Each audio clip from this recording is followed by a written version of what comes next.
Welcome to Satsang.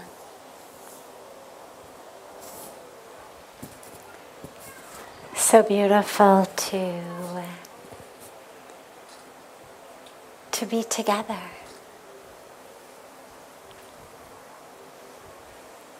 We start as usual with a question that's come in advance from our online global audience, and then open it up to any questions that anyone here might have.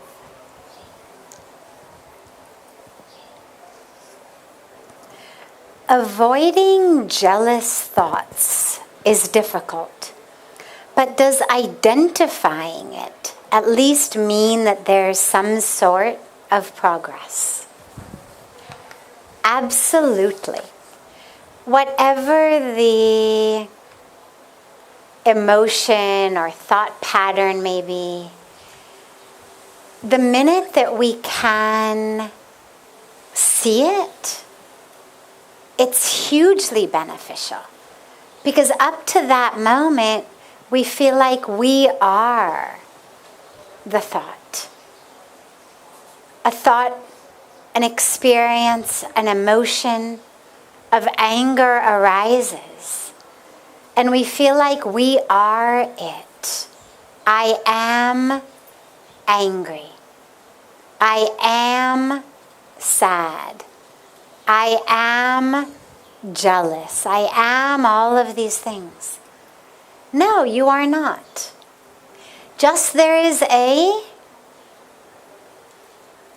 thought, a pattern of electrical and chemical behavior in the brain that we call anger or sadness or grief arises. You are not it. You are not your thoughts.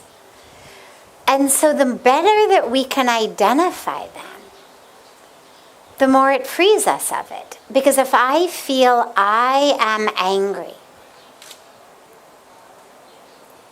well, that's me. That's a self-identification. But if I can look at it and I can identify the emotion as it's okay, it's fine, everything's fine. Thank you, sweetie. Everything's good. No problem. It's absolutely fine. Absolutely fine. The more that I can look at the emotion, recognize it, see it, well, then I realize I am not it. And that's critical. Because as long as I think I am it, it's going to kill me. Then there is absolutely no freedom whatsoever. Then I am angry. There's no freedom. If all of me is anger, then I've got no choice but to just drown in anger. But if I can identify it, there is this wave of this thing we call anger arising. Well, then suddenly I'm not the anger. I'm the one aware of the anger. I'm the one noticing the anger. I'm the one naming the anger. I'm the one seeing the anger. It means I'm not the anger. And that's essential for both spiritual well-being, of course, but also just for emotional well-being. The more we think we are our emotions, the more miserable we are, and the more stuck we are.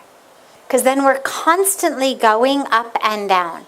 Oh, today was a great day. I was so happy because, somebody brought me flowers or someone was really nice to me. Great day. I am happy today. It's very shallow. And it's constantly up and down because then tomorrow, oh, horrible day, nobody was nice to me. Nobody talked to me, nobody loved me, nobody hugged me, nobody brought me flowers. And you see how we've made a very simple, short-lived chemical and electrical experience in our brain that takes the form of a thought or an emotion or a feeling. See how we've made that the full state in which we are stuck in it. But the moment we identify that thing, this wave, we realize we aren't it. It's like you sit in the sun. Suddenly you're really hot.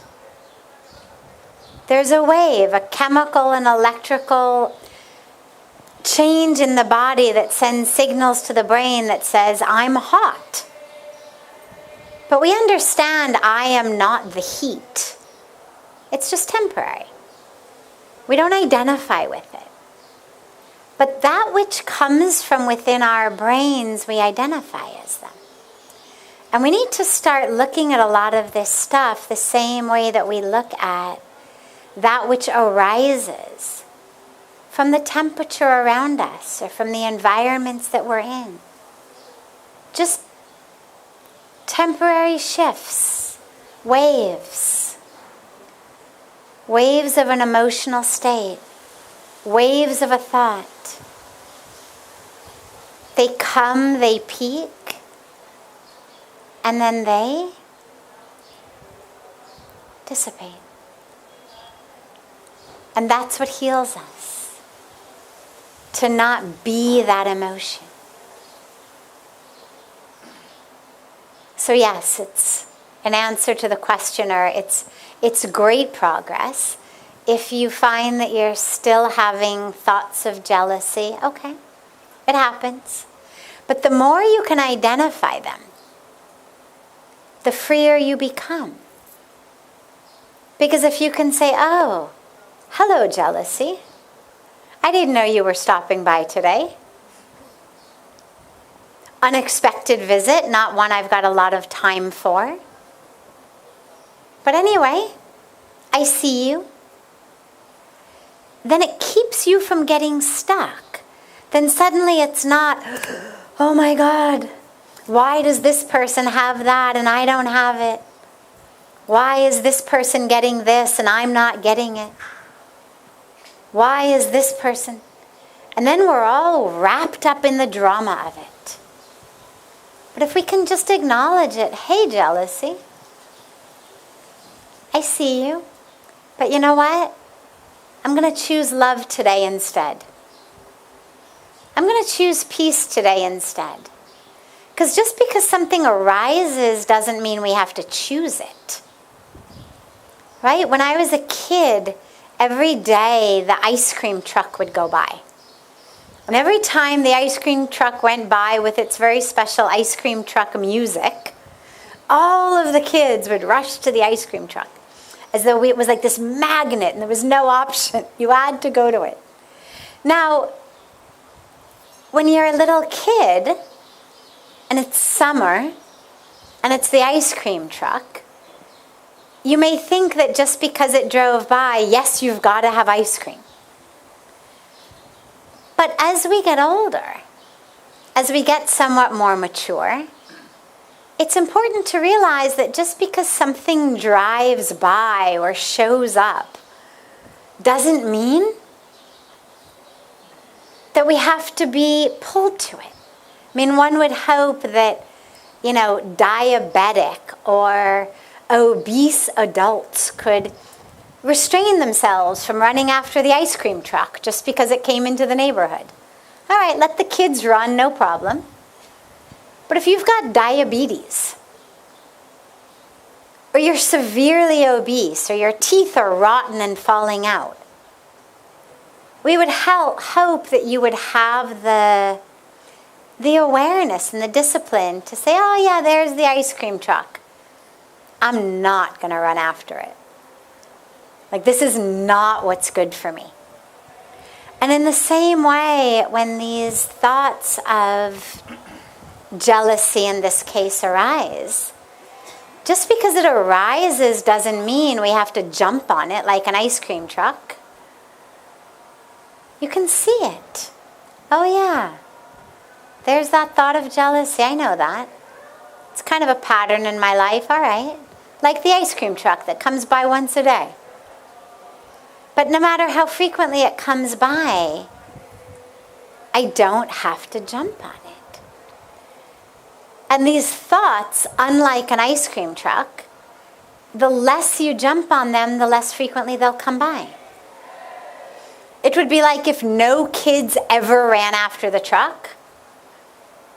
Eventually it would realize this neighborhood is not very good for business. I'm sorry?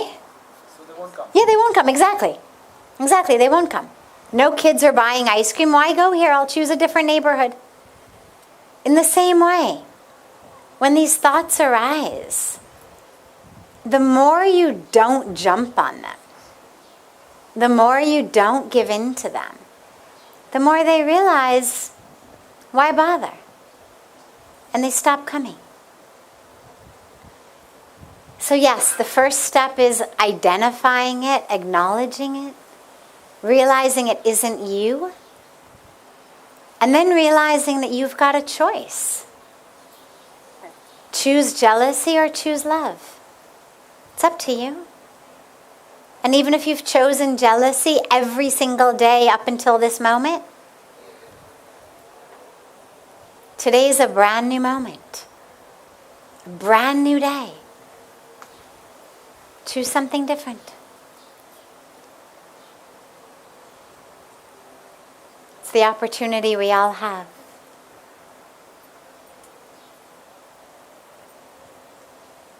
Does anyone here have any questions? Yes. Yeah, first the gentleman and then you. And Abigail, you're welcome to take them if you want. Totally fine. No problem. No problem at all. Thank you.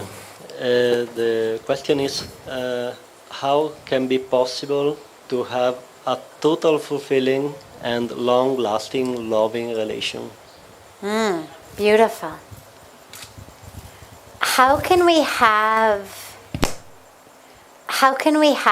a truly fulfilling, long-lasting, and there was one more adjective? And? Loving relationship. I was going to stick loving and relationship together as the noun. Like that's the thing.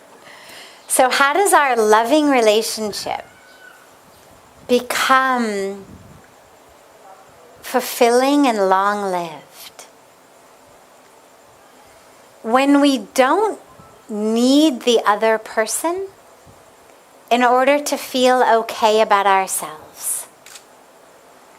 When we can let go of the agenda that we have,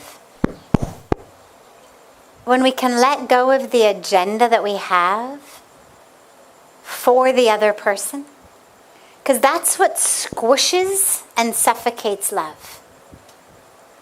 When I've got an agenda, you're going to talk to me in a certain way. You're going to treat me in a certain way. You're going to live your life in a certain way. I suffocate the love. This is why it's so much easier to love in the beginning of relationships. Why people fall in love. And then as time goes on, they find it so difficult. Because in the beginning, we don't have such an agenda.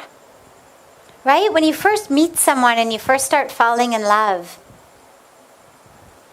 you're not so worried with how the person's dressing or what they're ordering to eat in the restaurant. Maybe you even think it's kind of quirky or interesting or cute or unusual or whatever it may be. Macho. But as time goes on,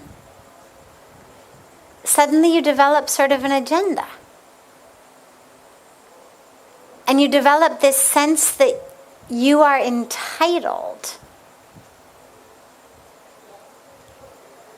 to tell that person how to live, or to determine how that person is going to live. We start sort of seeping into each other's free will.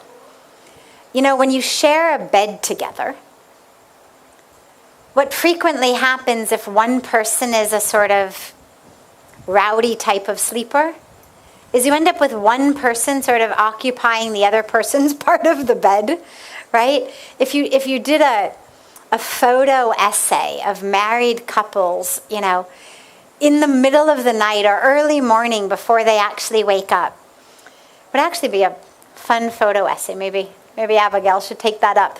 But if you did a photo essay of this and you just got yourself into people's homes without them knowing, I believe that in a vast majority of cases, one spouse would have occupied much more than 50% of the bed. One spouse is going to be on much less. One spouse is going to be on much more. Some people just tend to sleep in different ways. But it's one of the things that you always hear people talking about somebody hogging the bed. And I mention it because when you're just looking at a bed, assuming that the person who gets less than 50% of the space doesn't really mind and isn't such a mover in the bed, it's fine. Then it's just a little quirk. It's a little idiosyncrasy. It's a little aspect of the relationship. Yeah, she hogs the bed. Okay. Well, as long as you can sleep on 10% of the bed, no problem. But when we start seeping over into people's lives, then it becomes a different story.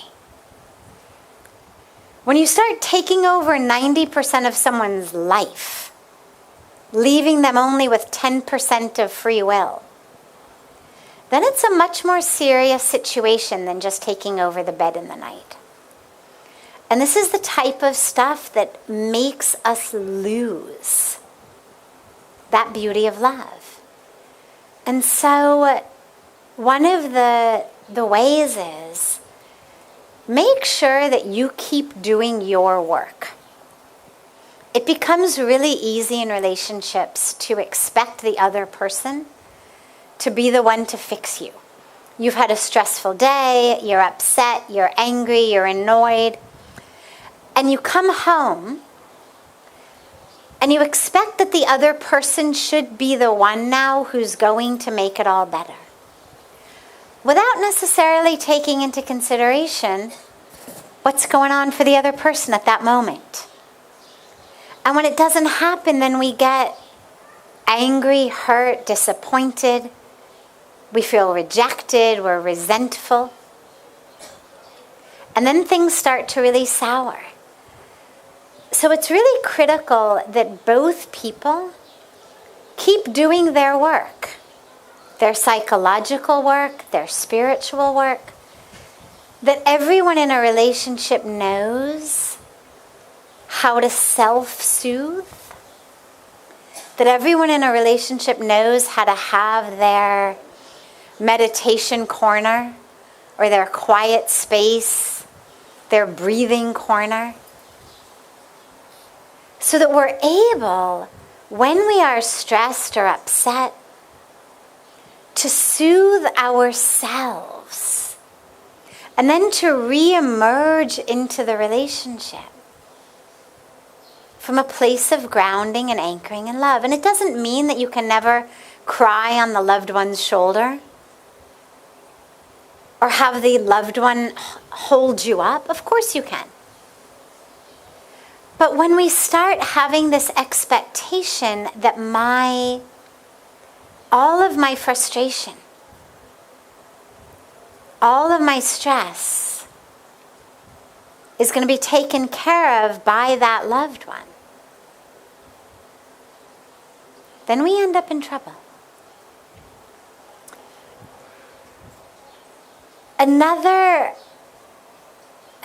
key point is forgiveness. Just let things go. When we hold on to things, they fester. And they become like infections. Let things go. Ask yourself, anytime you're upset about something, ask yourself, is this really worth the love in my relationship? Okay, I didn't like what he or she said or did. But is it worth it? Does it need to be brought up? Does it need to be mentioned? You know, my dad is a divorce attorney and has spent the better part of 50 years now divorcing people.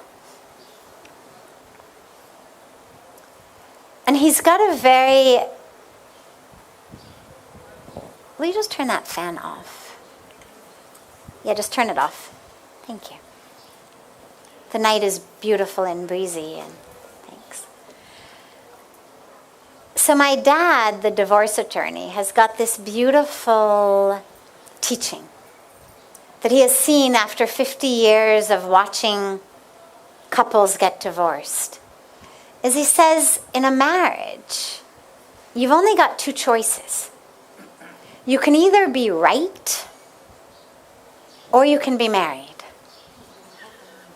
You can't be both.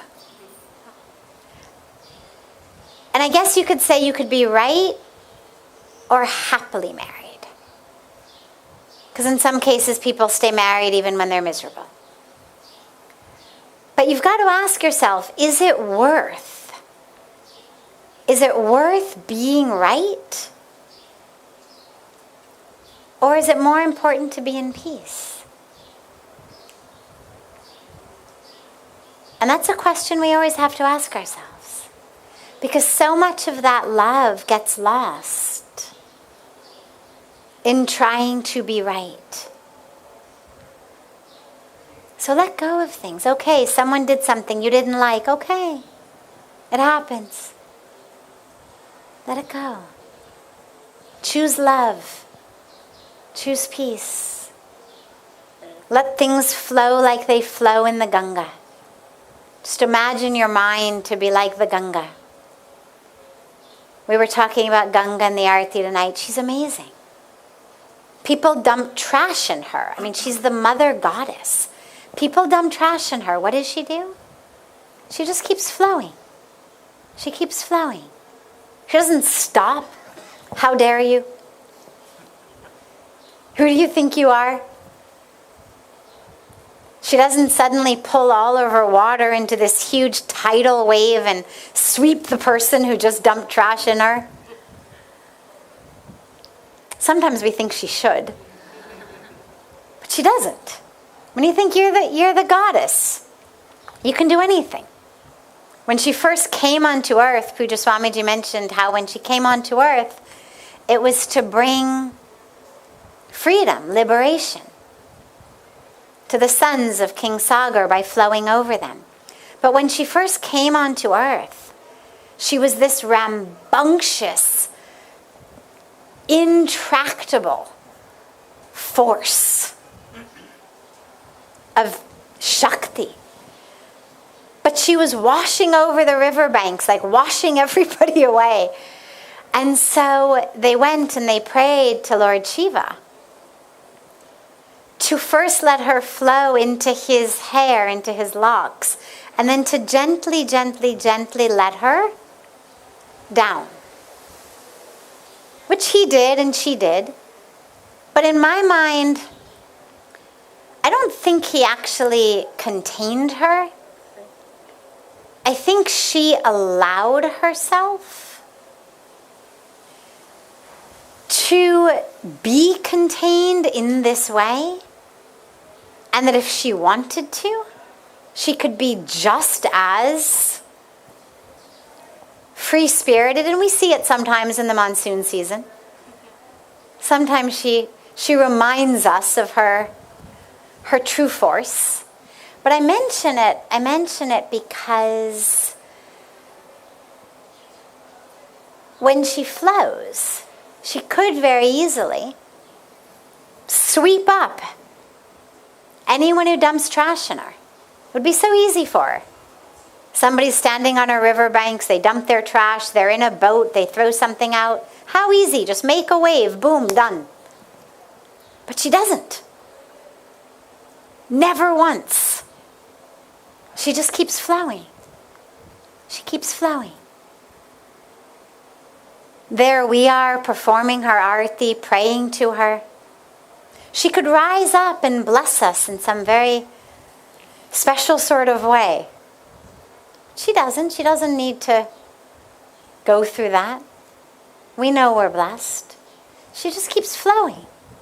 Whatever you do to her, she keeps flowing. And it's a beautiful teaching. That whatever happens to us, can we just keep flowing? Sometimes some people are going to basically dump trash in you. With their words, with their actions. Sometimes people are going to essentially pray to you, bow to you, with their words or their actions. But in both cases, can you just keep flowing? Just keep flowing rather than rising up to kill the one who dumped the trash in you. Can you just keep flowing? So if you can, it's a beautiful secret to maintaining that relationship, because then whatever the other person does, you can just keep loving them. Just keep loving them, knowing they didn't wake up in the morning and say, how can I make your day miserable? They're not trying to hurt you. They're just in their own karmic drama of confusion and fear and anger and habits, desires. And the more you can just let however they are flow and just keep loving them, the more long-lasting that relationship is going to be and the more full of love it's going to be. But the more right you try to become, the more nights you spend on the couch, as my dad would say. Beautiful. Yes. Okay, beautiful. Beautiful. She said she forgot her question. You know, when I first met Pujya Swamiji, that happened to me. He would give darshan like he gives now in the evening. In those days, he used to give it in the morning and in the afternoon, 1 hour. And everybody would come and ask questions. And I would just sit, just ecstatic in his presence. And he would turn to me every once in a while and say, yes. And I was an academic. I was a straight A academic. And I thought I really should have some intelligent question. At the beginning, I had asked him a question about fear, which is a different story. But after that, couldn't think of questions. And then what I would do is when I would leave darshan, I would start to think of questions. And at night in my room, I would think of questions. And I would think, okay, tomorrow or the next day, whenever he turns to me, when he has time and he says, yes, I'm going to have this very intelligent question to ask. And I would get there. And eventually at some point that day, the next day, he would say, yes. And I never could remember my questions. And I felt like I was just mortified. Like, here I am, I can't even remember these brilliant questions I had had. And I then took to writing them down. I thought, all right, I'm going to just write down these questions. And I show up one day. I've got my little bag, I had a purse, little purse. And in my purse, I had my list of questions. And he says, yes. And I'm feeling very happy. Like now I know I've got my questions. And I open my purse to get my piece of paper. And it's not there. Now, yeah, literally. Miracles. And it was just one of those little cloth purses that you buy. Not one of those big bags with secret compartments and whatnot. Just a little cloth purse, no pockets. And all I used to keep in there usually was like my room key, maybe chapstick or something. Nothing else, maybe a little bit of 10 rupees, 20 rupees, whatever it might be. Nothing else. It was gone. So I said to him, I was so embarrassed, I said, just, can you give me 2 minutes? I think I left it in my room. So he said, sure. So I retrace my steps. I look on the ground. Did it fall out of my purse somehow? It's not there. I go back to my room. I start tearing my room apart.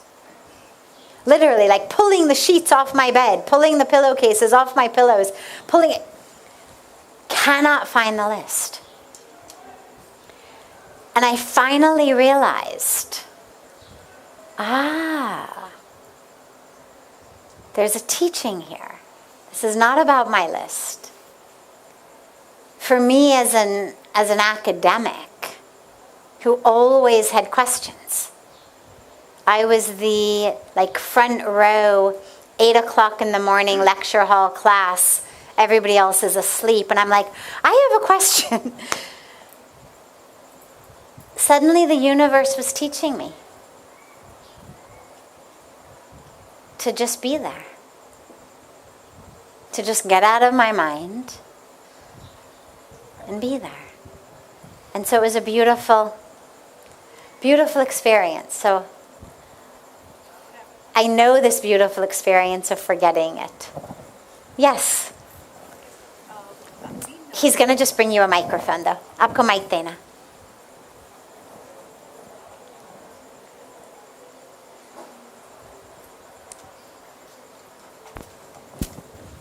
Thank you. Of course. So I have, gotten an opportunity to go to Boston for a convention center and speak there. Everything had been arranged, and it was like a wish fulfillment. And my visa dates didn't come through, and I've been praying for it. So sometimes anger comes towards God that when the opportunity did arise, why this little thing, and my colleagues get it and I don't get it. So why this is happening?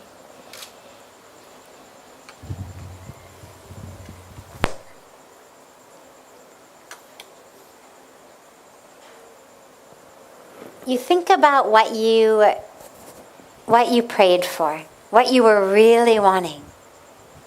This trip to Boston, this trip to this convention, this opportunity to speak at this convention. Now you think about it from God's perspective.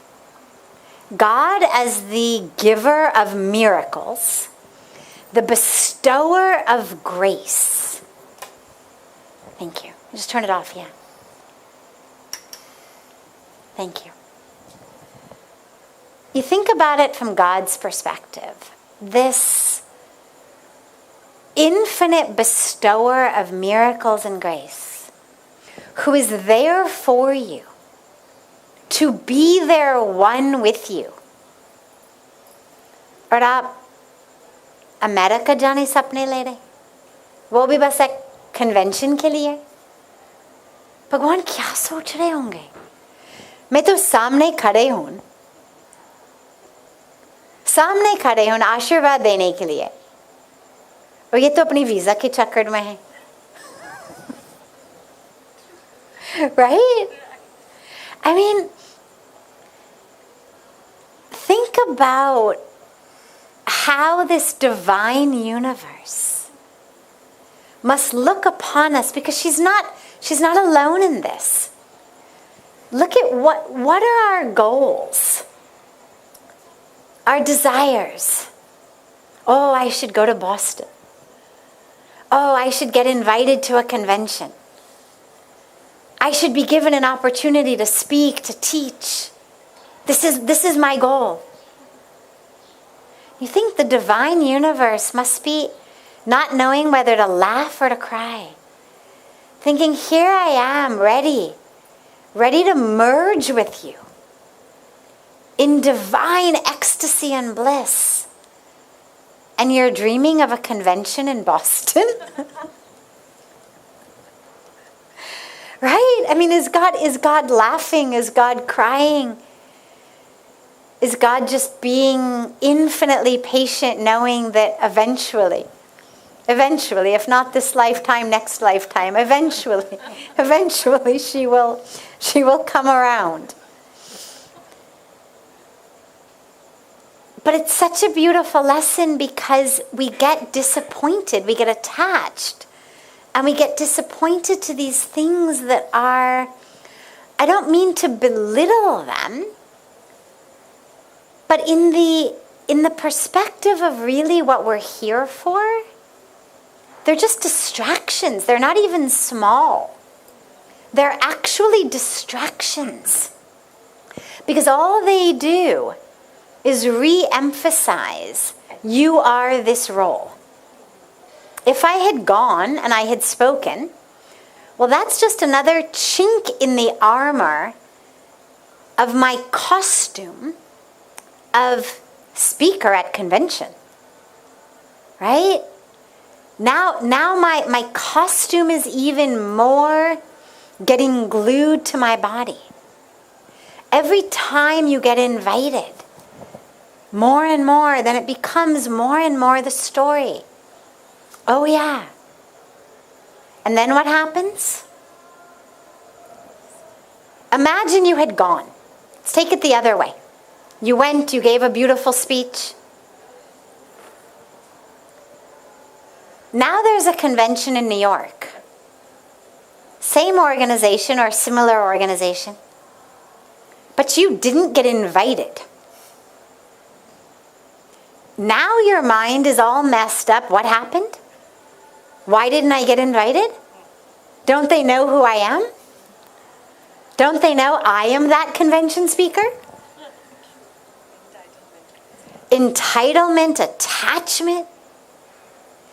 So we think in our mind, oh, if I had only gone to Boston, kitna acha rehta, without realizing actually how dangerous these paths become when our desires do get fulfilled. Now, it doesn't mean don't work. Absolutely work. Strive.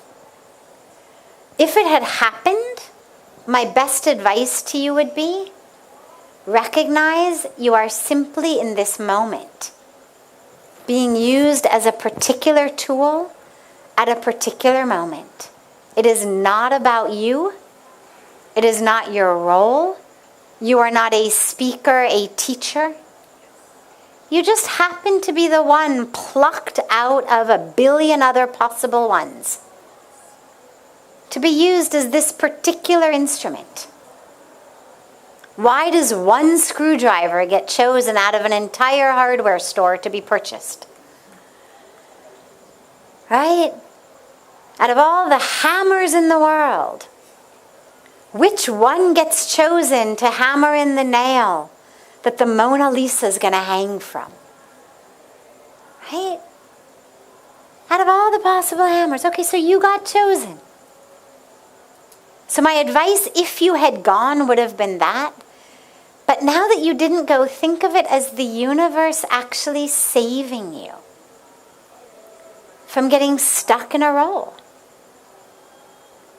Maybe you weren't quite ready yet to be able to, I'm sure you were ready as a brilliant speaker, but maybe you weren't quite ready yet to be the speaker from whom that role was just going to flow off like water over oil. And that's really what it's all about, is not to let any of these roles make us stuck. So, yeah, think of this as a beautiful gift from God to say, hey, dream big. Dream big. You're on the banks of Ganga. Sit down and get enlightened, for God's sakes. You're here on Ganga Saptami. You're here at this sacred time. Have a bath in Ganga. Free yourself of lifetimes of karma. उसके सामने Boston क्या है? It's a beautiful message. It's a beautiful, beautiful, beautiful message to all of us. So thank you for the opportunity for all of us to remember, like, what are we dreaming about? What are we attached to? What are the things that we get disappointed when they don't happen? What are the things that we're losing our peace over? Right? I put up a shingle on my new, shop front or my new studio front. Right? I'm a yoga teacher. I'm a healer. I'm a speaker. I'm a Vastu person. I'm a Jyotish person. I'm a past life regression person. I'm a whatever I may be. Put up my shingle. Nobody came. I opened my Facebook page. Nobody's following me. Right? And you look at how we get stuck with these roles. So you've given everyone this beautiful opportunity to ask ourselves, what am I getting disappointed based on? What am I attached to? What are the things that make me feel like, wow, I'm really something? And if I'm feeling like, wow, I'm really something, that may be a beautiful sign from the universe that this isn't exactly yet your time, maybe. Because that's not the point. So here you are on the banks of Ganga. Go, sit. Experience the divine presence. It's a much greater gift than all the conventions in the world, than all the cities in the world.